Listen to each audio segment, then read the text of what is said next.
দারুণ মজা, খুবই টেস্টি টেস্টি হাঁসের মাংস, তাও আবার রাজহাঁসের মাংস। এই দারুণ রেসিপিটি কীভাবে করলাম সেটি শেয়ার করবো। তার আগে বলি, আমার চ্যানেলটি ভালো লাগলে প্লিজ সাবস্ক্রাইব করে দেবেন। ফেসবুক থেকে দেখলে লাইক কমেন্টস ফলো দেবেন। লাইক কমেন্টস ফলো এবং সাবস্ক্রাইবের মাধ্যমে ভিডিও করার আগ্রহ প্রচুর পরিমাণে বেড়ে যায়। চলুন দেখে নিই কীভাবে করলাম এটি প্রথমে একটি রাজহাঁস নিয়েছি। রাজহাঁসটাকে ভালো করে পরিষ্কার করে নিতে হবে, কালো কালো ময়লাগুলো উঠিয়ে নিতে হবে। আমি সেগুলো উঠিয়ে পরিষ্কার করে কেটে নিয়েছি। তারপর আমি কিছু বাটা মশলা অ্যাড করে নেব, সেজন্য রেডি করে নিচ্ছি। জিরা, আদা, রসুন এবং এলাচ ব্লেন্ড করে নিলাম। তারপর আমি এটাকে ম্যারিনেট করে নিচ্ছি। সব কিছু 2 চামচ পরিমাণ বাটা মশলাকে অ্যাড করেছি, যেটা আমি ব্লেন্ড করেছি। শুকনো উপকরণের ভিতরে ধনিয়া, হলুদের গুঁড়া, মরিচের গুঁড়া, স্বাদ মতো লবণ এবং পেঁয়াজ রসুন দিয়ে ভালো করে ম্যারিনেট করে 10 মিনিট রেখে দিচ্ছি।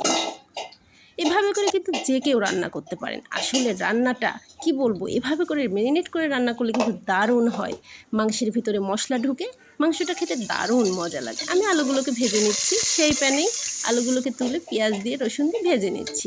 সঙ্গে শুকনো উপকরণ দিয়েছি, এলাচ, দারচিনি, তেজপাতা, গোলমরিচ, সেটাকেও ভেজে নিয়েছি।